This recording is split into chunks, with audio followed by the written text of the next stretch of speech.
All right, so I am going to talk to you now, and I'm going to pause my screen here. All right, so welcome to the channel. So Ricardo Billings are here with Lessons with Ricardo, and I am actually doing a special behind the scenes of this recording. Now, I have a whole bunch of audio that will not align with this video because guess what I realized?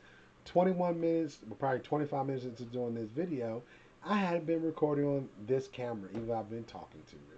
So I hope you enjoy just some of the beauty of doing editing and content creating. Well, I should say content creating first of all. And yeah, there's a lot of this stuff I'm going to have to just talk you through, and you'll just have to see it as we go. But for the most part, I am going to be recording my video on how I was potentially compromised by an external actor, and I thought it'd be interesting to show you while I shoot that video how I do my background stuff. Now, at the same time, what you will notice that there'll be some kind of picture in picture at some points where it'll be kind of inception type stuff happening, where it's one picture instead of another picture. So you're going to have a lot more fun than the other recording is going to have with this. That being said, I guess the biggest thing now is to catch you up on what's happened so far. So I'm sharing my screen. I am recording on my camera as well as my recorder, and the audio is going to be the exact same for you as it is for those devices. And you're going to have me going between each camera. Now, the video I decided to do a slight twist with. So instead of doing just a talk through of how I investigated what happened in my system, I'm putting it in the context of incident response and the life cycle because that's what I do during my day job. And I thought it would be interesting for people that are interested in getting into cyber or interested in getting into incident response specifically and making decisions if that's something you want to do. I love what I do. I love doing IR work. It allows me to play around some stuff as well as get to learn to make stories, build the entire story as I go through it. Now, we are using SANS incident life cycle, and there is a difference that I don't know completely across the board how many versions there are of the incident response life cycle, but I know NIST is probably one of the leading ones, and then SANS is the one we use for my day job. All right, so that being said, I am now going to go ahead and stress myself even more and push right through the fact that I missed 25 minutes of talking to you, but I have the audio. If you want to drop the audio, I'm happy to drop the audio for you. And then we'll get back to recording on the other camera. And now I gotta figure out where I left off on this camera. Let's back up a little bit.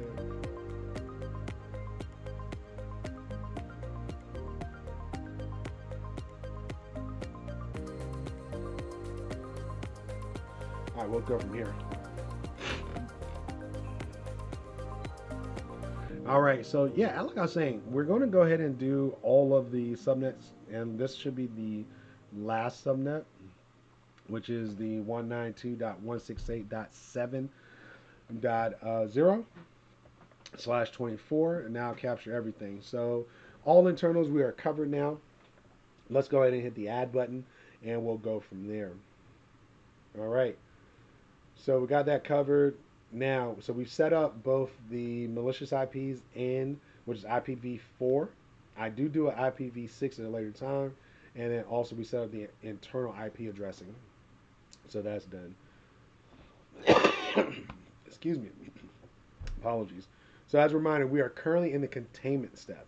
So we still have eradication, recovery, and lessons learned per the SANS IR model. Now, these are the changes I've made.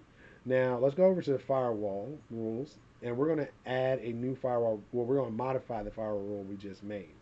I want to make sure it's as effective as possible, so I am going to retarget the IP group we created, which is all internal networks for both the internet in and the internet out, and then I'm going to change the IP address to the malicious IP group I created. Now, this is going to ensure it captures exactly what I expect it to do, and this is something I encourage anyone with this is something I encourage anyone with the Unify OS tool set. What This is something I encourage anyone with Unify devices using Unify OS to do. And there we have it. This is going to block any communications for any port between the IP address I placed in the malicious IP group and also the really all of my other networks internal to us. So this is containment. We have now contained whatever is on the device that established that ephemeral port to communicate out to the IP address. That is now going to be contained, at least to that particular IP address. Now, as I said before, this is something I did not do myself. I'm pretty sure there are a lot of IP addresses, and whatever it is doing this on my system is going to continue to beacon out at some point. Now, the next thing at this point is to start to develop the case, though. I want to make sure you're aware that you can build a case within this tool set of Security Onion, and that's what I recommend you doing. So let's go ahead and click on, well, actually, I want to look at, so the network, community, blah, blah, blah. Yeah, here we go. All right, so we click on this, we isolate it down, we want to add a new case item, and once again, it's all left click, no right clicks. So left click over top of the data attribute that you're looking at to get the drop down menu with actions in it. And from here, we create a new case, and we're just going to do observable. And observables are just going to be items in which we can track over time, something we've seen in the investigation. We'll place it in the category appropriately, which is IP address, which is IP, and then obviously add a description. It says malicious IP.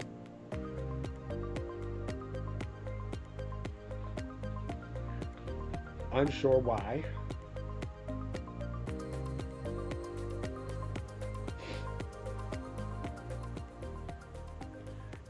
Oh my God, sometimes reading this thing it just really takes me out of it. I gotta read it and then I just redo it, right? So malicious IP, unsure why talking over SSH, probably the best description I could come up at the time. And yeah, we could change priorities. So I try to stick with priority levels, very similar to what we do, and I think it's really common across the board. So P1 is the most sensitive and highest priority, P5 being the least sensitive.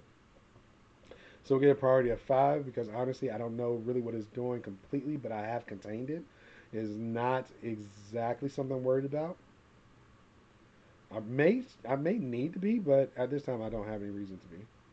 Let's go and make a comment so we have this in our case for future, you know, situation. Yeah, so I blocked it on router,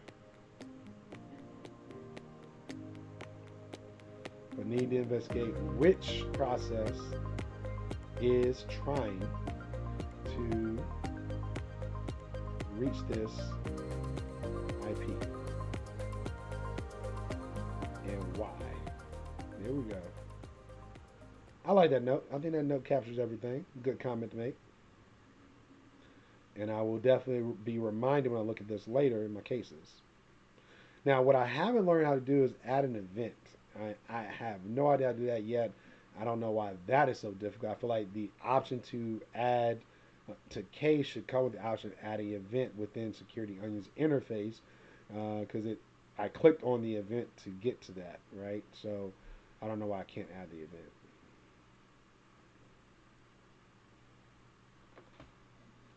Now that I think about it, it may be the fact of adding the event from clicking on the timestamp.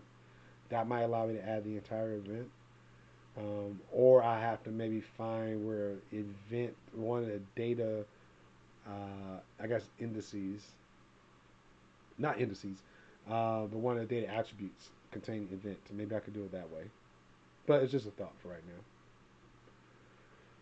All right, so I did make a previous case. I don't use that one. Is when I was finding out how to actually just navigate purely navigate this stuff. So I made the second one. But for right now, this is the only one I'm actually working on.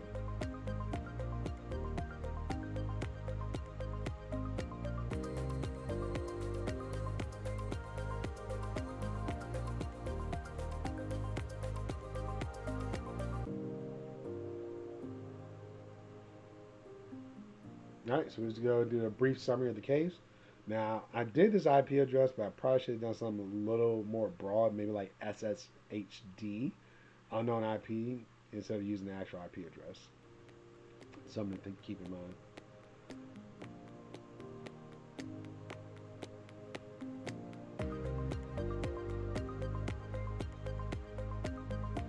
All right, so right now, as always, I'm waiting for interesting parts of the video pop up that I can actually add some, I guess, information to that would make it useful. Because I'll probably end up cutting a lot of stuff out afterwards. I usually do.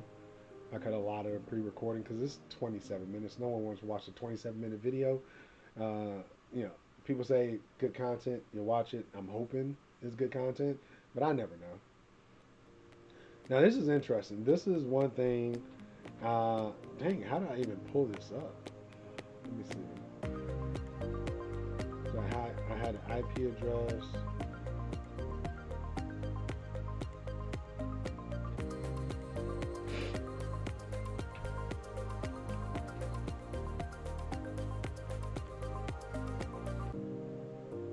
Give me a second. I'm rewinding and fast forwarding again because I want to capture everything properly. I'll go with dash. Let's go back to dashboard. Okay, come on. Oh, PCAPS. No, so PCAPS currently isn't working. I don't know how to make it work. It's just sitting there loading. I'm trying to figure that part out as well. When I do figure it out, obviously I'll drop a video on it.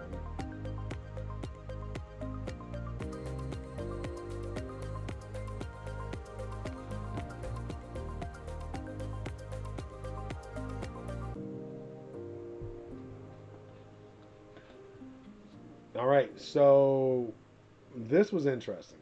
So I hadn't thought about it, so just now using Hunt. So Hunt is actually a great way to do a trace of all activity related to the IP address we're currently looking at. So when I went into as you saw here, I went into the event I did find, and I did Hunt, and it automatically, I guess you would say, correlated or aggregated all the communications that were tied together into one view, which I think is absolutely wonderful. So now we can see that everything actually started with a 443. So that's the encrypted web communication, HTTPS.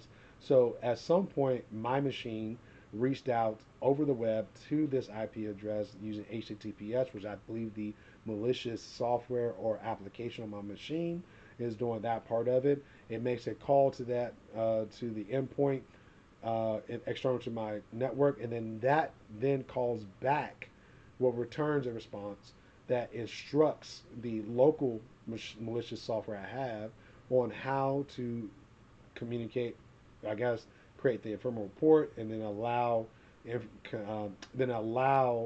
this external IP address to try and SSH back into my box. So I believe that's the pattern which we're seeing here.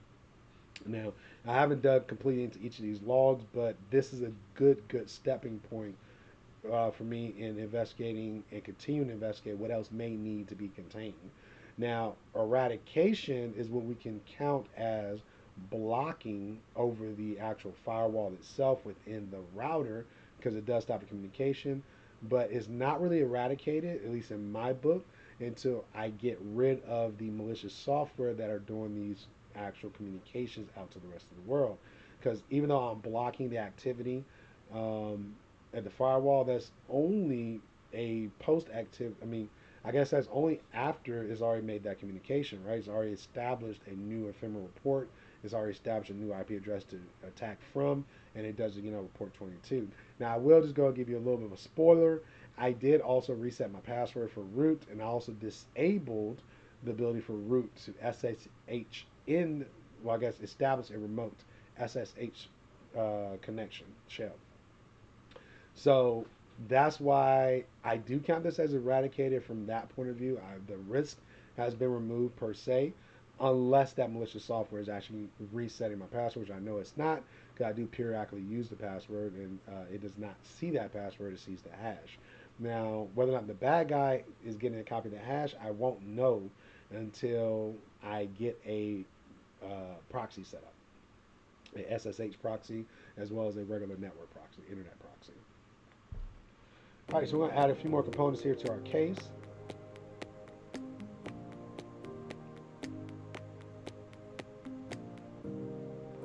All right, I'm kind of tired of doing the case, and I think what I just stated is really good to move on to the next cycle, the next phase. So let's go ahead and Oh, I really want to hit correlate. I really wish I could hit correlate. It's on the screen right now, but I'm not gonna do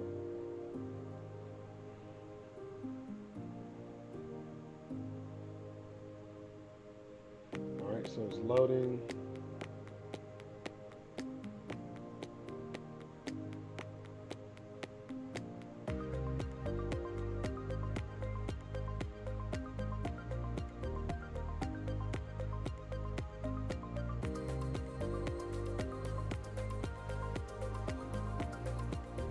So I'm decided to cut around this a little bit because honestly, I want to just show the tool's capability, not every single thing, but I do want people to see what I'm adding. All right, so excuse me.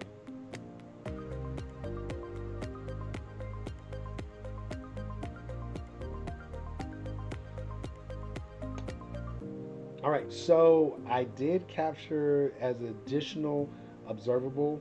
I went and put in the application of Chrome because that is the application that established the very first 443 portion of the overall communication is happening between the malicious activity on my machine and the external IP address.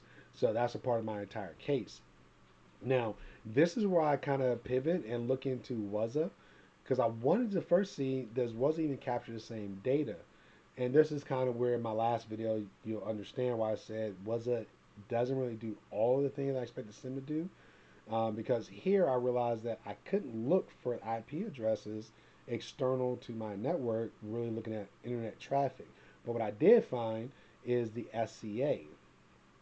So and the SCA being the latest the security configuration assessment. That is what stuck out to me the most, and that is what I actually found the most value in. Because guess what we see? What we have here is there is a problem that they identified with SSHD configurations, which is pretty much the same application, ding ding ding, that the adversary is using to connect to my system. So pretty much, if I had used WASA to start with, if I had looked at this before, it would have reminded me that I need to harden my actual box locally and do some of the steps I do on my servers when setting up my overall home lab, right? There's no reason not to treat your daily machine as a secure device, just the same way that you're hardening these servers that you're doing for your home lab. So that's what I noticed here. So I love this. This is why I encourage you to do get WASA, get Security Onion as well, so they can work together to make sure that you have the best security posture possible in your home. So WASA gave me those tidbits of advice. Now I did also mention that it has a FIM, so the File Integrity Manager. This is just going to give us a list of events where files have been changed or modified. So all alerts related to files changes included. That's basically what that pop-up states. And then we can always just click on the events. So I don't know why I'm clicking on the pie graph, on the circle graph. No, seriously, I don't know why I picked the circle graph. I guess I was just looking. I am just exploring, so.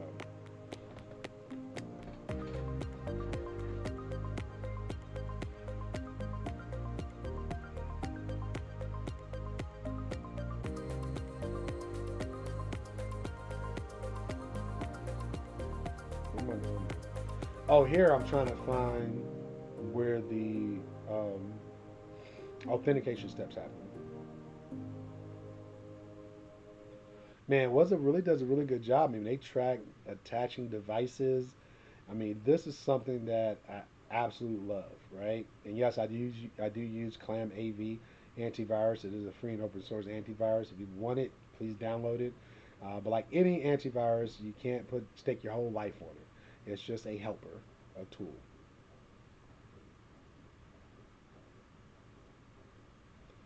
All right, so this one, now that I'm in WhatsApp, I decided to go back over to Security Onion because guess what? I find new IP addresses. This is the day later, so this is February 9th, and I do make a habit now of checking every single day. I check every day to find which new IP address is trying to communicate on port 22 to my machine. Now, you're probably thinking, why not block communication on port 22 from outside the world? I could do that. It's just that it also gives me the headache of having to remember that I blocked 22 on internal and external communications, which honestly, if you know you're not going to be doing SSH to other devices across the internet, then go for it. But me, on the other hand, I'm not sure. I have my overall cyber lab that will traverse two different ISPs. So I will want the capability of doing port 22, but it wouldn't hurt to do a temporary blocking of that as well, and maybe just re-enable it when I want to. That wouldn't hurt.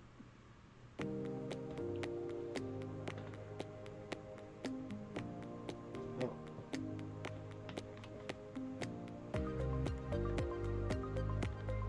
I'm telling you, shooting these videos, man, it will dry you out. Doesn't hurt. Doesn't help that I'm still not feeling well, right?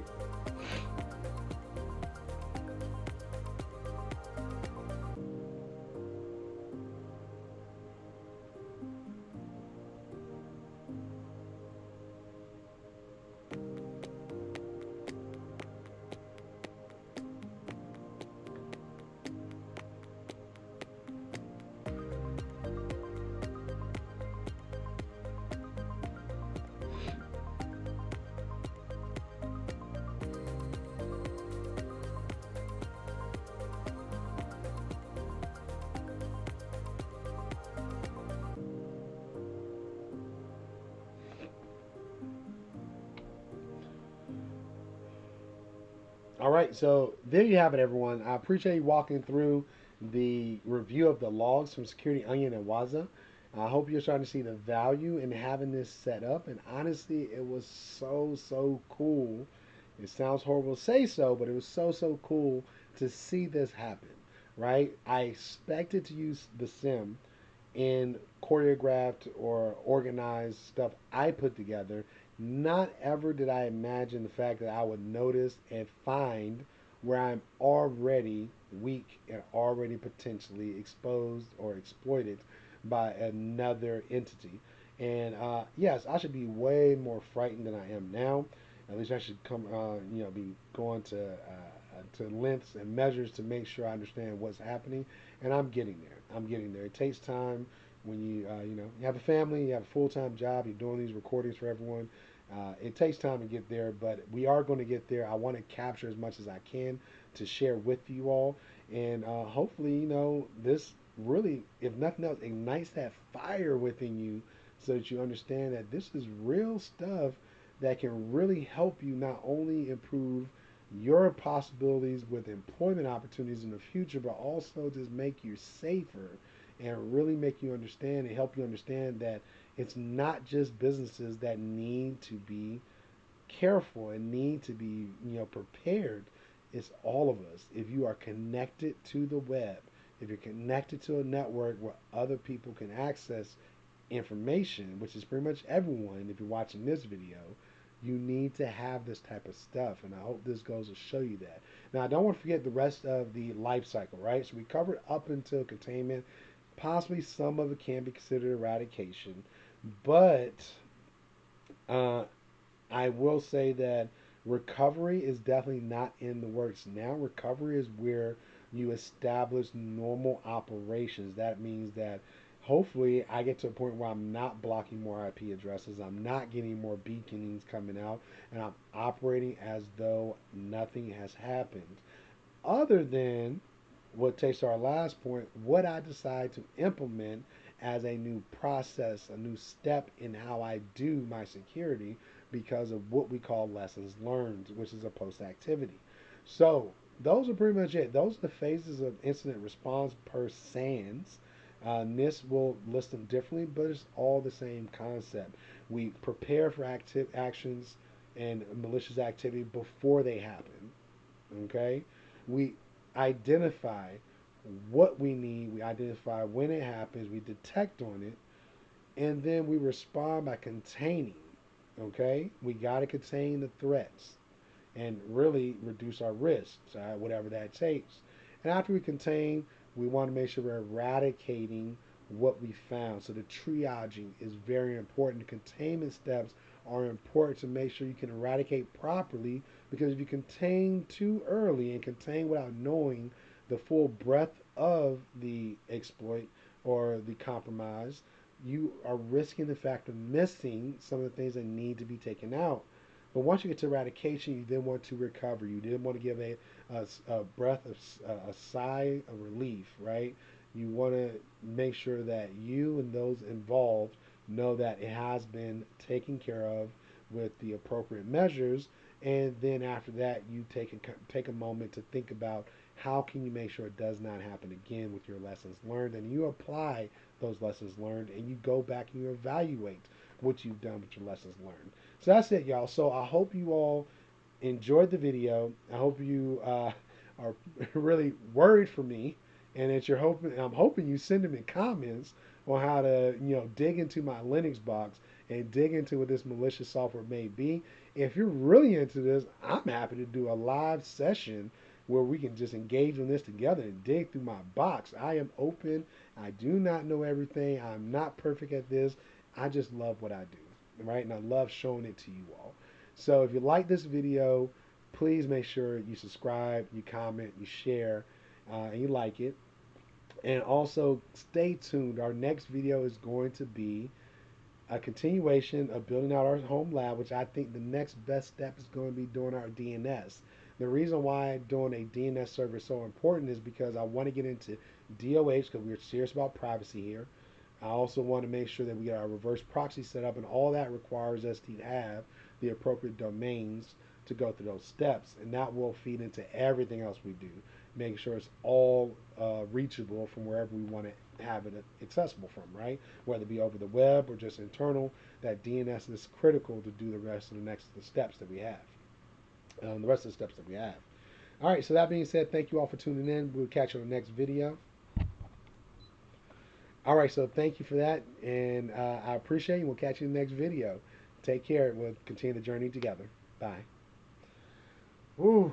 All right, y'all. So, as you can tell, this is going to be interesting. I have a lot of edits to do on this. I have a lot of dead air that we have to take out of it. Even for yours, I'll be removing some stuff as well. But yeah, I'm hoping that really, really capture a lot of what I do. All right. So that being the case, what I'm gonna do now is we're gonna close out of our Kdenlive. I don't need that up right now, and I know I have to splice a little. Well, I guess cut and slap it around a little bit. I did just say slap it around. I don't know why, but slap some things around in different places. So because, like I said, I missed 25 minutes of conversation with you, and I want to make sure you understand. I use Kdenlive to record my videos. I'm sorry, no, I use Kdenlive to edit my video, and I use OBS to record my videos. So I actually record my desktop now, and if I don't pay attention, it's going to show some crazy background. I love this background though. Let me see here. So what's next? I no longer need to do this recording. What I did want to do is step through and show you how I do my quick and dirty for my last video, because I realized that my last video, two problems. One, no, I added a URL for the last videos I posted to YouTube, because that was one thing I was concerned about. But I don't have my quick and dirty for, let me see, I think it's the Waza installation. I'll pull it up now for Kdenlive, and I'll share my screen with you. Oh, actually, what I can do, because I'm not recording on the camcorder anymore, or the camera, I can turn that off, and I can show you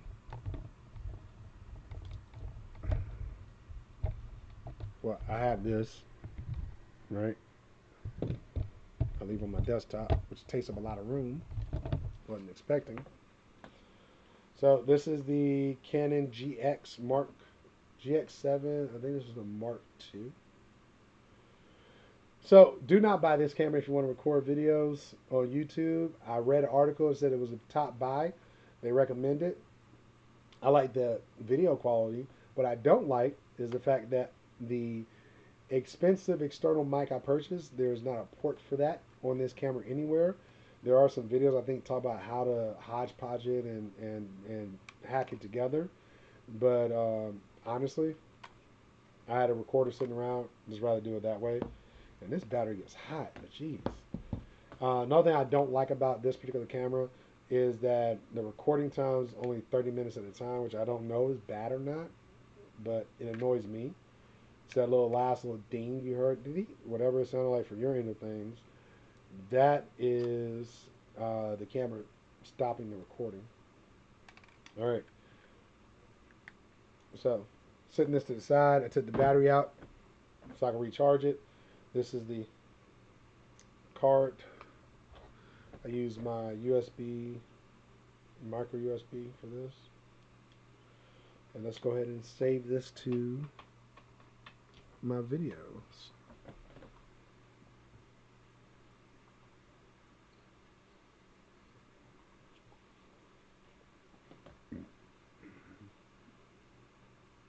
How do I make a new folder?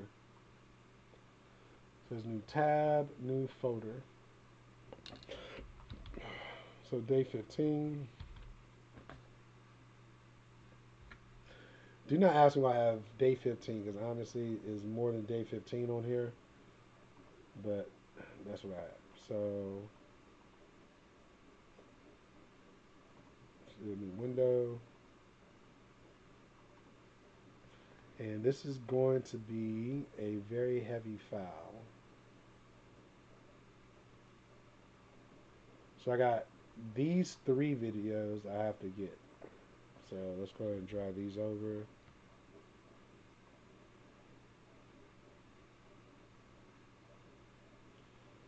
See how long it's going to take. Now, I have a very old rig. If you're not familiar, please go back and watch that video where I'll show you that I converted a 12-year-old machine over to the wall mount behind me. So this is an old rig. As you can tell, the transfer rates are not the best. It uses 3. Well, I'm actually storing these on an SSD drive, SATA 3.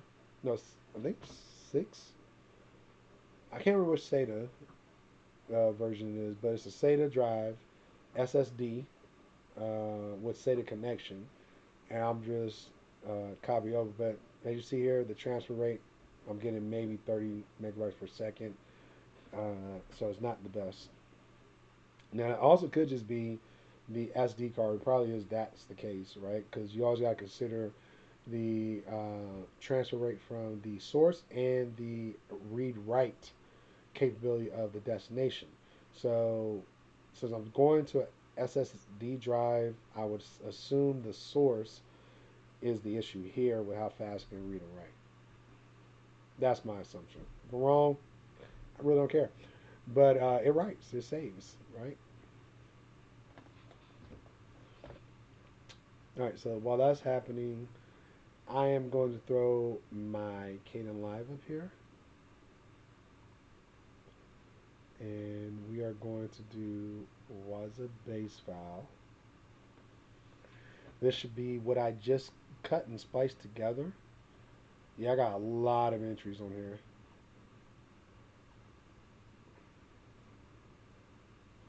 These are all my clips I used to build out this file. So normally I would try to listen. I still will listen in just a moment. But what I thought about I can do to really cut this down. So the point of my quick and dirty videos is to give as short as possible and do just step by step by step as fast as possible. Right? If they wanna the person watching wants to uh, get more information, I expect them to watch the longer ones, the concept videos. But if they're looking for just step by step by step and just shoot it off, that's what I make it quick and dirty for. Now, I'll be honest with you, I'm exhausted. Been exhausted for a few weeks now, but I just didn't put the energy into doing the quick and dirty the same day for this one. I wasn't planning on doing it, so I made this video. And I was like, hey, what's the best way to do this? So for me, I am going to anywhere I have something like this, which is a still shot. You can tell by the little logos here. Let me by the little down bottom part here. Anywhere I have a still shot, I'm just going to cut it straight out. Then I'll listen to audio. And the good thing about cutting and editing video, at least in Canadian Live, I'm pretty sure it's the same with most of them, is that after you cut, you can always drag out the sides you want to recreate the missing video. So, and that's part of the reason why Kdenlive Live takes up so much computational power when you're using it, is because it really doesn't get rid of anything. It's kind of like marks it as deleted, and it removes it from your view. But it buffers hard if you're doing a lot of edits. I had one video where I had 8 video tracks, and I think this is close to that as well. But I had like 6 audio tracks, and I had a number of filters, I guess effects, and cuts and stuff like that. Like this has a lot of cuts as well, but I had even more, and it was just buffering so hard. It was just crazy trying to keep up with it. It really was. All right, so that being said, let's go ahead and get into me zoom in. Like I said, wherever I'm still talking, I'm going to just get out of it. Because this one I think I'm introducing was if I remember correctly. So I say something like, oh, I'm going to start. Let me just listen. Excuse the earphones. So I have just so you know, I have 2 KVMs in my house. I have a KVM for my actual day-to-day work. Like I switch between my personal PC and my work device, and then my Windows, and I have a fourth entry that's just like a, ad hoc type thing. And then actually no, it hooks up to my second KVM. The second KVM is where I host my Pi KVM, which if you haven't seen that video, check that video out. But I host my Pi KVM on that because I use the Pi KVM to interact with the other machines on that KVM. So I can just switch between them with a touch of a button right here. And I don't have to worry about reconnecting computer, keyboards, and mouse to each of those devices. And in fact, I could just switch between it and log into my web browser. It allows me to record the screen from my primary device using the Pi KVM. So yeah, I got a lot of KVMs now that I think about it. Very interesting. If you're interested in Pi KVM, check out the video. Like I said, once again, that discusses that. There's a link to the GitHub in that video. And as long as you have a Raspberry Pi 4, 3, or Pi 0, you should be able to do version 2 DIY. And I might be wrong, but check out the GitHub. They'll tell you. All right, let's go into these edits. So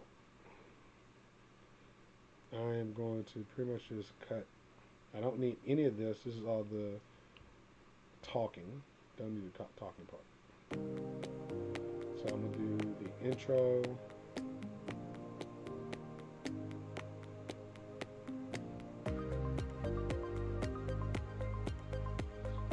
Get rid of these 2 things. Bye-bye. Let's listen to what he's saying here.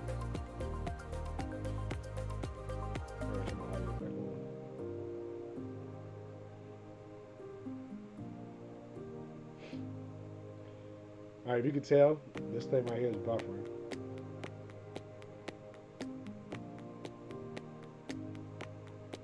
It does not like the fact I deleted that video, that portion of the video.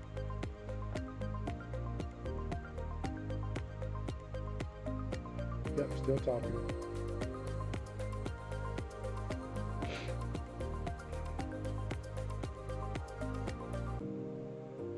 Pretty sure I don't need any of this.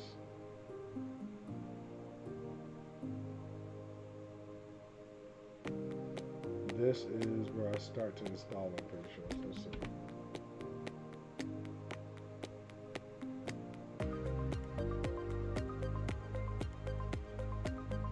Yeah. We're going quick and dirty, right? So I'm going to check all of this out. Excuse me. Don't need any of that. Alright, let's go and look at this one.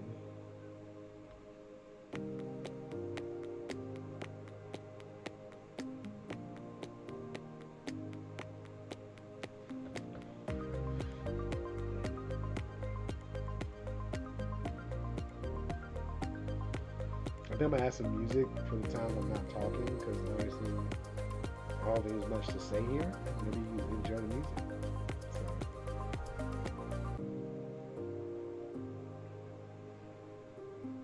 my God, if you know how to have it buffer less, if you know how to have Kdenlive buffer less, please let me know. Because this is killing me. Because I'm talking loud here too. Don't need this. This is what I need.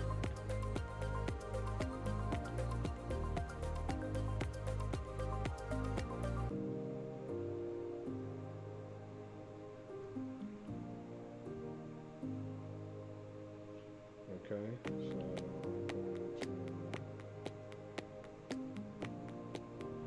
maybe cut this. Let's see what happens if I start with here.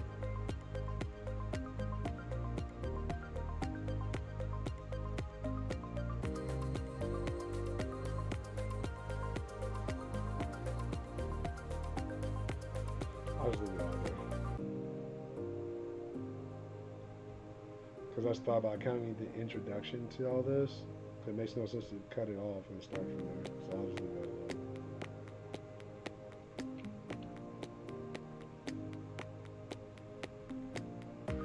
I don't want ice cream.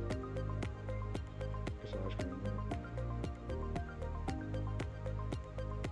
Yeah, if you're not familiar, actually, if you see any of my old photos online, you know, if it's more than a year ago, you'd be a lot heavier. So I actually lost quite a bit of pounds in a matter of 3 months doing this new program thing. The problem is life kicked in. I had a failed trucking business and just couldn't stay focused anymore after that, like on the weight loss and stuff like that. Even though honestly eating badly is killing me. Like literally is killing me slowly. So I don't know how to feel about that, right? I spend a lot of time doing stuff like this because I feel like there's a value to the community in which I want to serve. Also, it is potentially down the line a source of community that can be helpful for not only building a career within cyber, but also maybe I'm hoping this leads me to a platform where I can teach full time. Right, that's what I'm using this for. So that being said, I need to really learn to balance what's happening around me a little better so I can focus on losing weight and being healthier, eating better.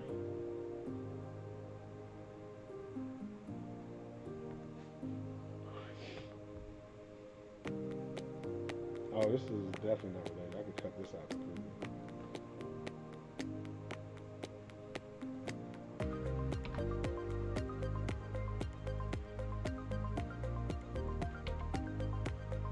Let's see what I was talking about here.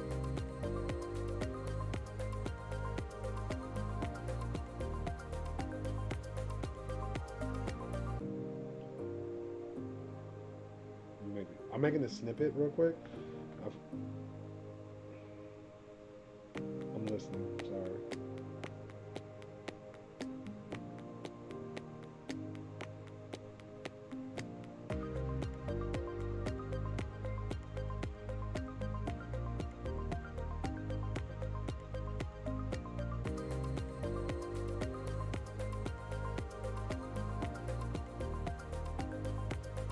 I should cut it here. Because I don't want the conversation piece. That'd be weird to be talking and then it just stops. It starts over.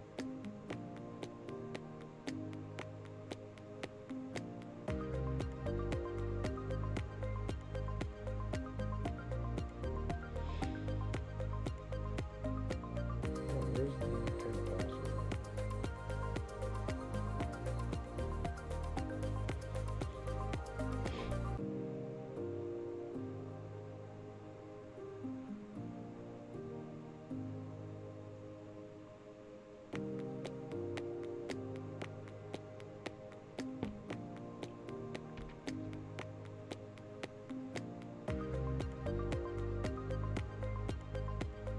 I have a feeling I don't need this part, so.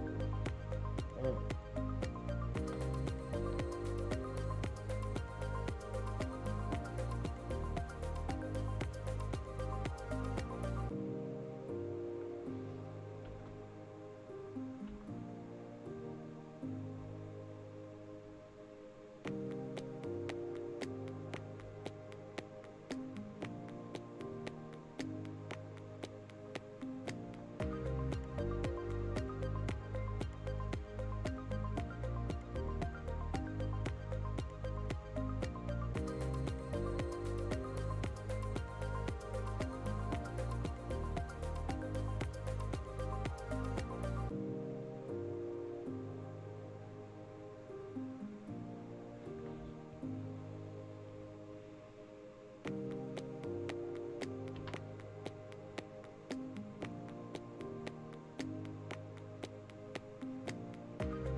So I'm trying to click the audio and video here.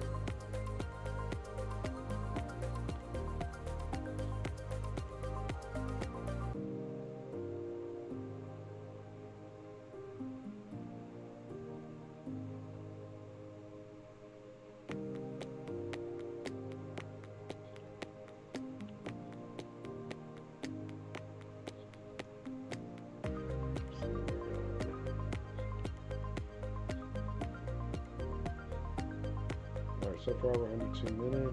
Well, a little over 2 minutes.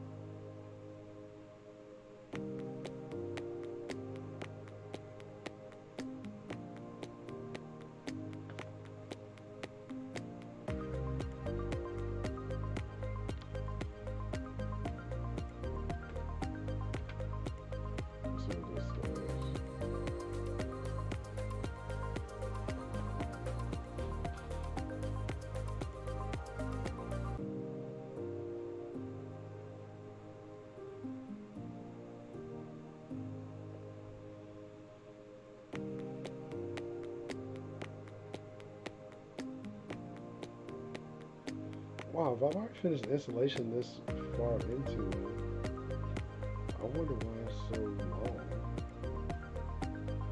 Oh.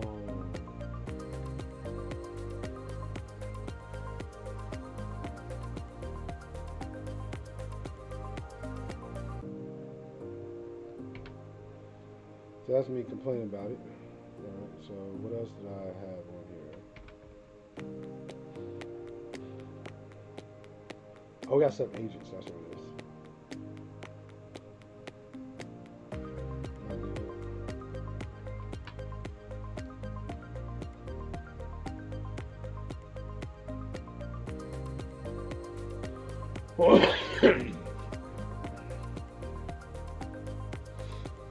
Yep, don't need his history pack, dude.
Let's see what this looks like.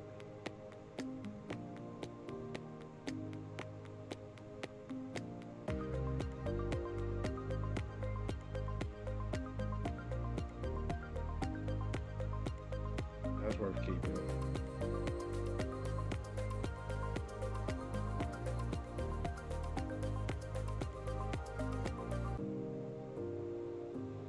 Okay.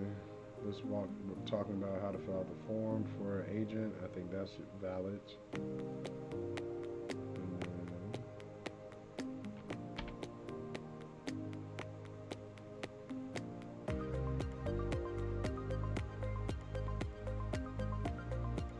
I think it's all good.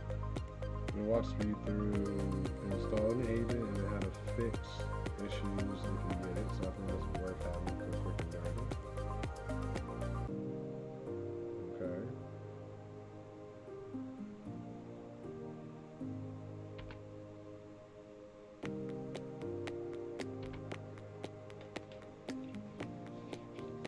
Alright, I'm sleepy, y'all.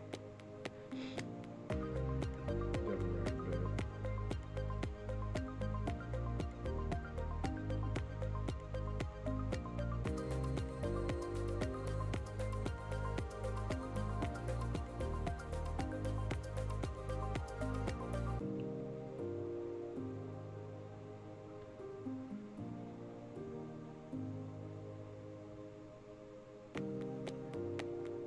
I'm explaining grep. I don't really need grep.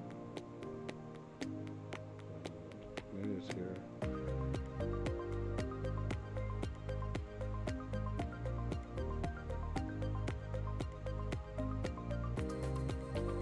Alright, so that's where I start talking about grep.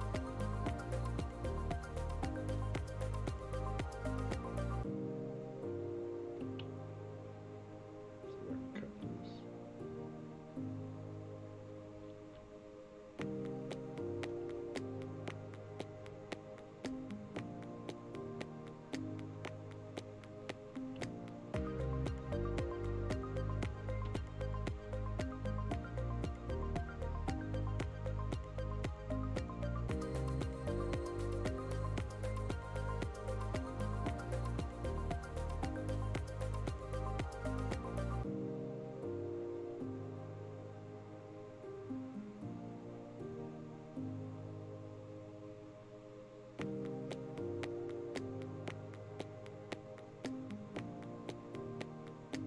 I don't think I can bear to listen to this full speed again.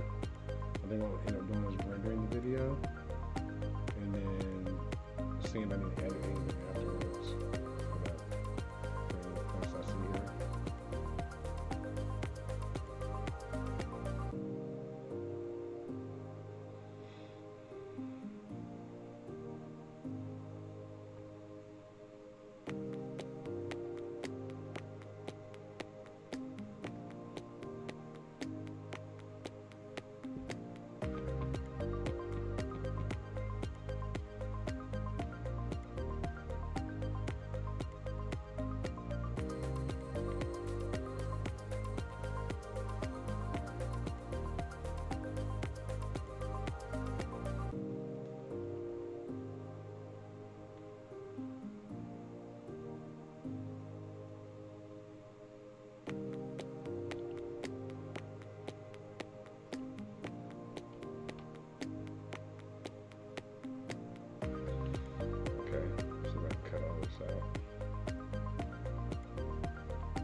What am I thinking about right now? I'm thinking about going to sleep. I'm not doing all this tomorrow night. But I am tired of doing everything at night.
Let me see my face. No, I do this. Not even trying to hide. Pretty sure I can't hold it.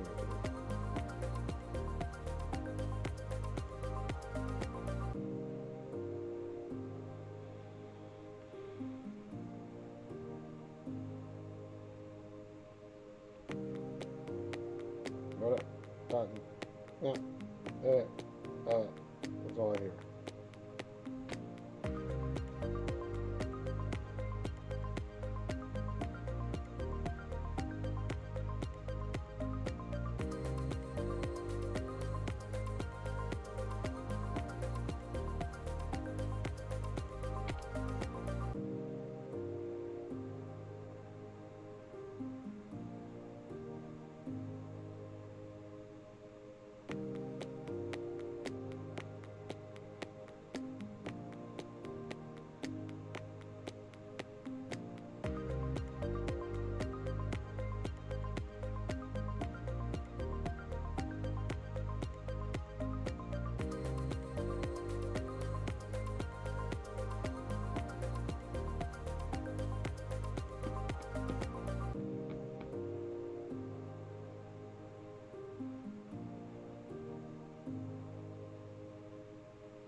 For bad news, but not really. Quick and dirty, you're not getting how to remove password. Sorry.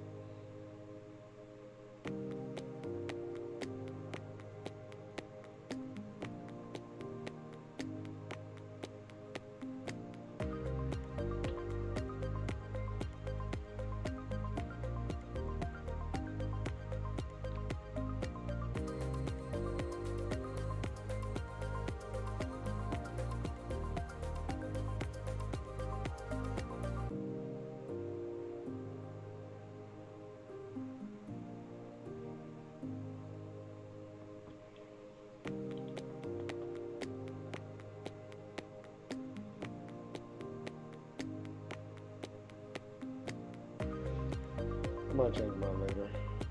No, I'm gonna say, just make a note, or a comment in the description section.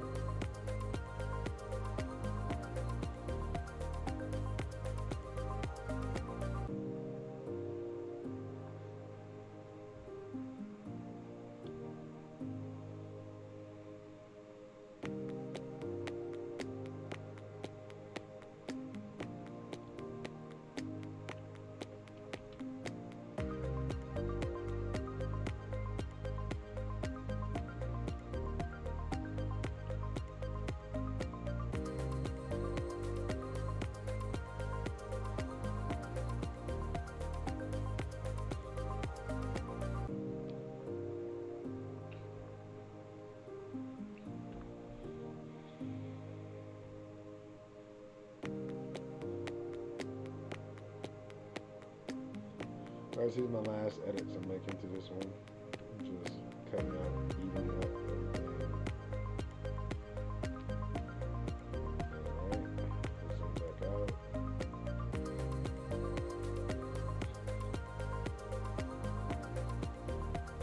There we go. The whole video is slightly over 8 minutes.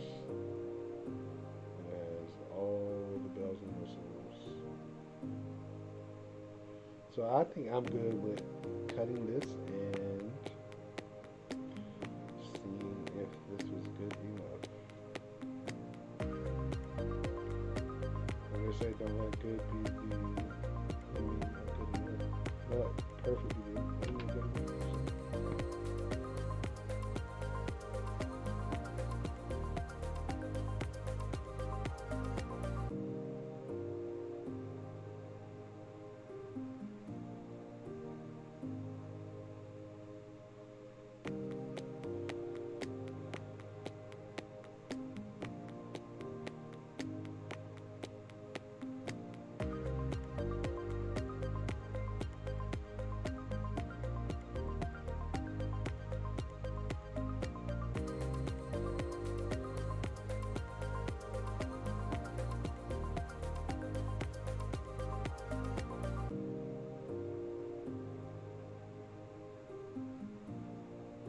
Oh no, no, I know. The W doesn't light up at all. My lighting is definitely jacked up. Or I can say I meant to do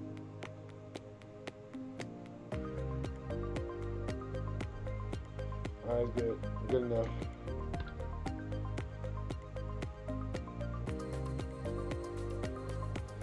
I'm gonna go ahead and render that as quick and dirty version.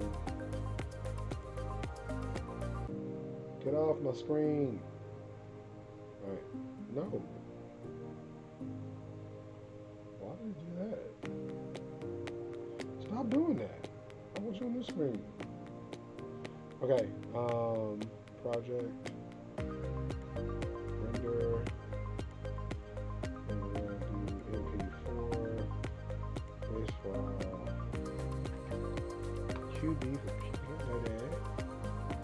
render file.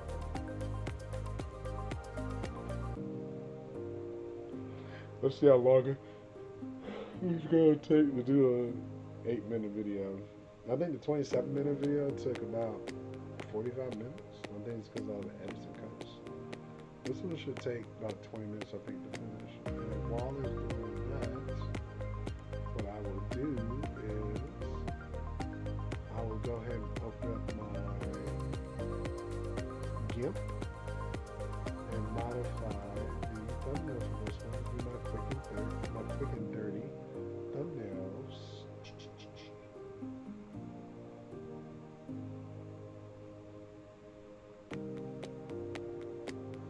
Quick videos. Was a wrong folder. Was a this is my regular one. Let's open it with GIMP.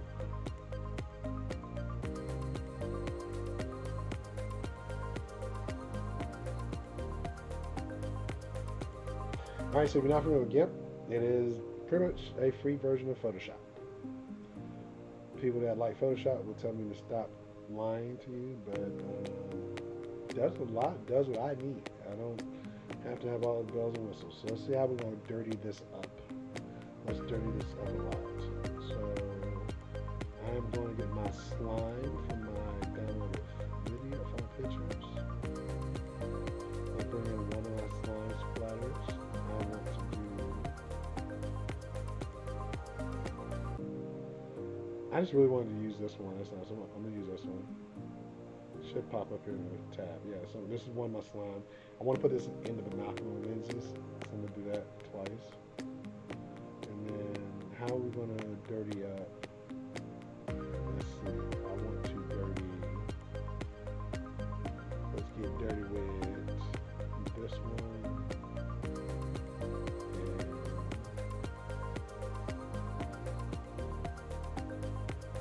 Ooh, new idea. I'm gonna put this underneath as like a splatter. I'm gonna set the sign on maybe. And then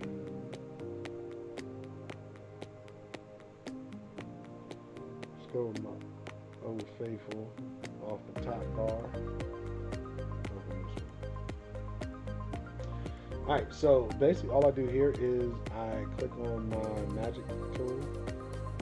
Select all the open space, hit shift to add that on, and I'll take this little corner piece here, and I'll make sure this is selected as well, and this one, oh no.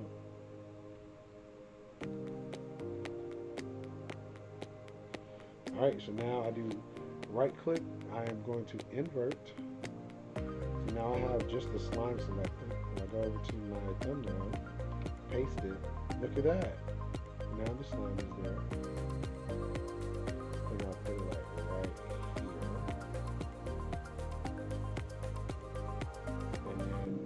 And then I'll just add a new layer so I can treat it separately. So now it moves around separately. But let's do the more complicated ones. So this is going to take a couple of extra clicks. So we have to go through all the center pieces, outside pieces. Let's not forget any. Best to pick one direction. I think that should be it. Right click, invert. We're going to do one lens each.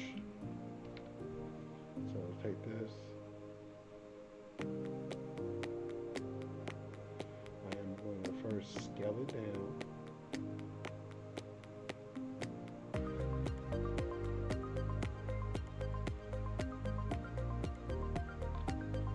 That's pretty good. Now I could add a little perspective to it. Maybe that. No, I don't like it. I don't care that much about it, so I'm just gonna slap that in there. Let's select the background. That doesn't look horrible. And then maybe just do one here. Oh no, I'm gonna do the same thing. Just copy this layer. Just move this layer to this.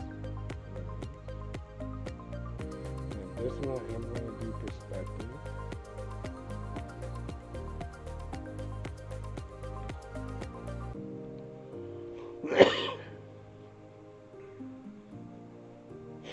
Try to add it to the layer.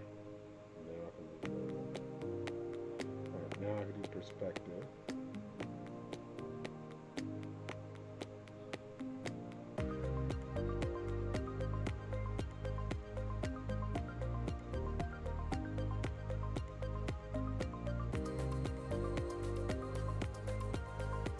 I think that should be good.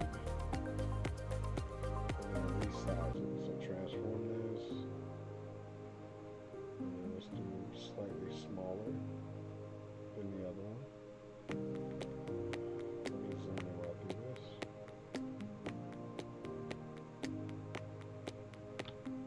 Okay. And I kind of want to rotate this one.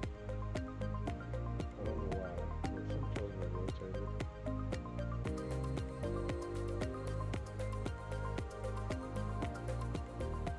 Yeah, that looks better. And let's go ahead and move it right here just a little bit. Bam. I know it's over. I can fix that if I wanted to, but I'll just. Oop. How about that? Now, when we zoom out, it's less noticeable anyway. Clicking that, and then now I want to add just a little bit of. I don't know why this popped in my head. I want to add this little drop underneath one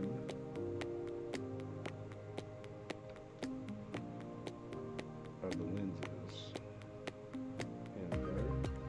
So it's that creativity part, right, y'all? So you get to have fun. Click on it, just drop it in, and then we're going to scale it. I'm going to position it maybe like right here. And I got a way of. It's supposed to be fun, right? We all know this is fake slime. It's nothing that serious. So let me do this. Let's go ahead and scale it down.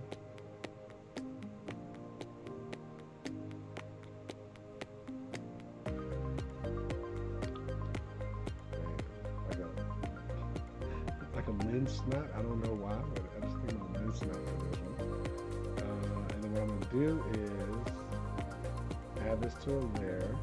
Make it invisible, and I want to select the binoculars.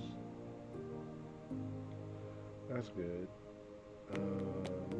Let's add in this one a little bit.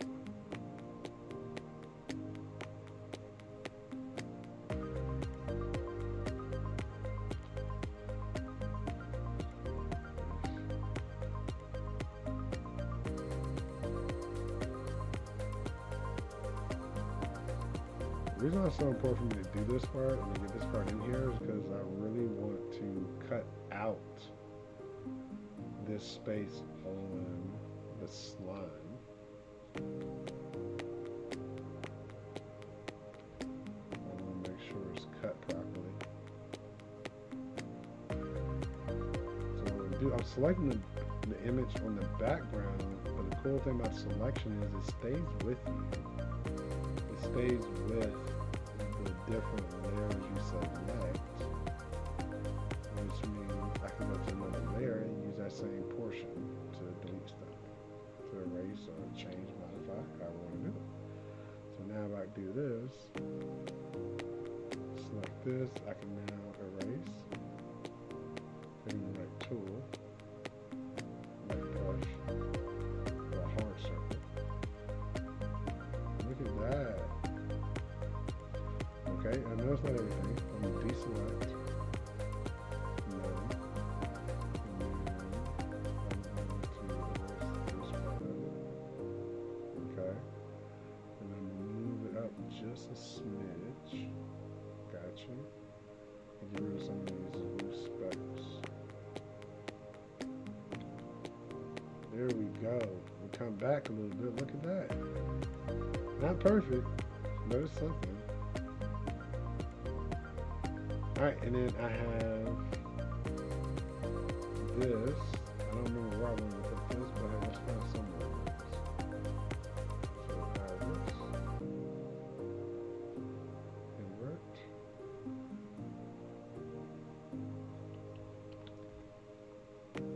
You can tell this is a lot more fun for me compared to just watching that. Oh, the other video. Oh, I was thinking about the H.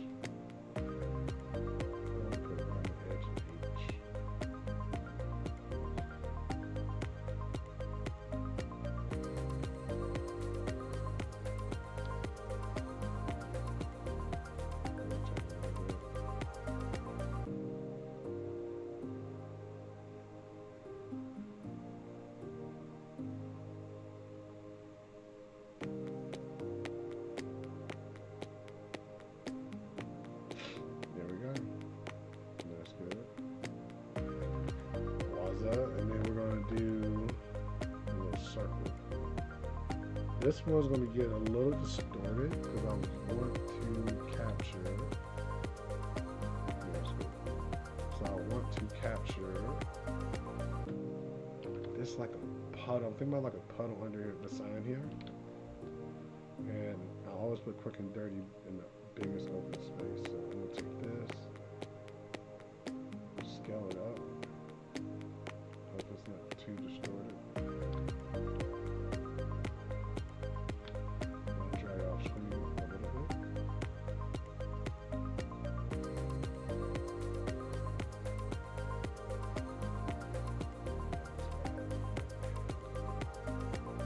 Alright, so how do we do it quick and dirty? Well, I do rectangular selection. And I do feather. I'm going to leave the feather edges off. That looks about right to me. And I'm just going to draw this out.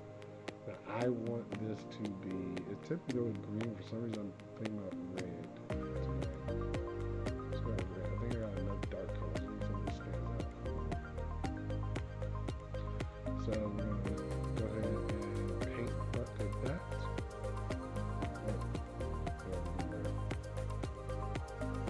Messed up. Alright, paint bucket that. And then cool thing about this, we don't have to do much now. We'll just do shrink. Let's do 5. And we're going to erase this one. Take your time. You can make the brush really big if you want to, but it's a really fast job. And guess what? We're going to do select shrink again. Let's go to 2. And we're going to paintbrush. Wait, bucket, fake bucket. And then we're going to shrink again. Shrink by 3. I want the line to be thick enough you can see, but not too big. And there we go. We have like a little border piece. And then from here, we just add in the text box, which creates a new layer automatically. And then and dirty. Of course, we resize it.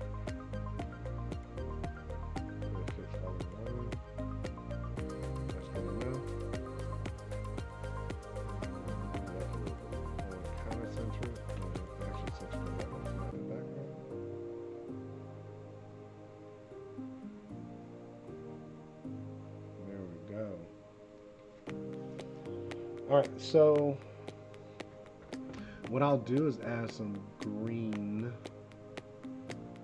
flakes or something like that to this. I don't know how to call it, but nice. And take this off for now.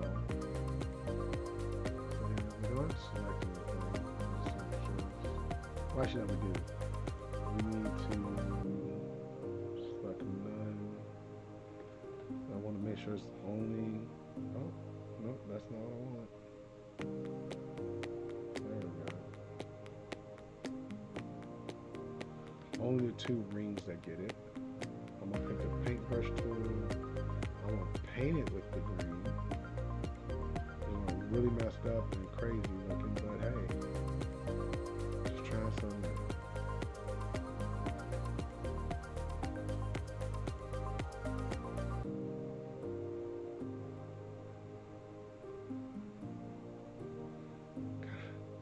It's kind of like a Christmas color. I don't know why I'm doing green and red.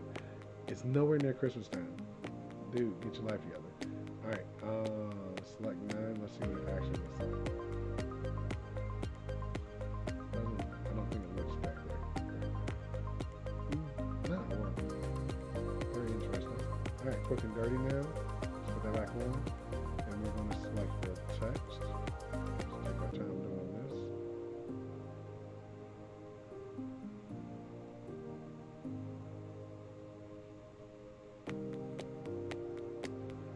Awesome. Go back to our paintbrush tool.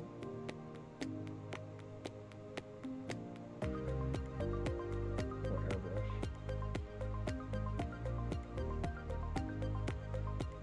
Alright, there we go. It gave me like some kind of measles or something.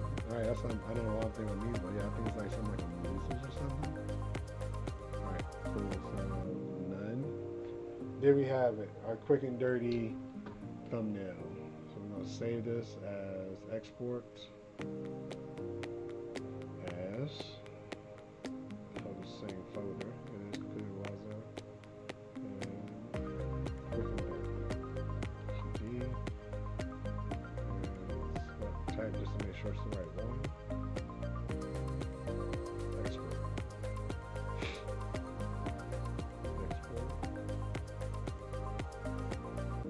Alright, y'all, so we have completed our quick and dirty. I can save this, but no, I really don't care. We only got 2 hours. Oh my god, is it because I'm recording? Maybe because I'm recording at the same time. Alright, well, y'all, I appreciate it. That's pretty much it. After this, all I'm going to do is copy and paste the description from the existing Waza installation video, and I'll just modify slightly for quick and dirty. I use the same tags, and then I'll throw it in my quick and dirty playlist, so it pops up separately. But yeah, that's pretty much it, y'all. I appreciate you sticking around. I know it's a very long video. If you actually watched all of it, I'm so sorry. If you didn't, totally understand as well. Tune in, because next time we'll be editing. We're not going to do another one of these backstage or back office, whatever I call it at the beginning, behind the scenes. That's what it was. We're not going to do another behind the scenes video unless you absolutely, absolutely, absolutely want it and you like this one and you give me enough likes to actually care about doing it again. But yeah, just wanted to at least give you a shot and show you what I go through for this kind of stuff. And that's pretty much it. So the next video, I think I already said in the last one, we're going to be doing DNS and setting it up, because it is the basis of pretty much everything else that comes after this, because we've done the security part of it and we have a few more tools to do like this, but we want to have the DNS set up in the reverse proxy eventually so that everything talks the way you need to have it talk in your home lab. All right, y'all, so I appreciate you. I hope you have a great evening, great day, and let's continue the journey together. Bye.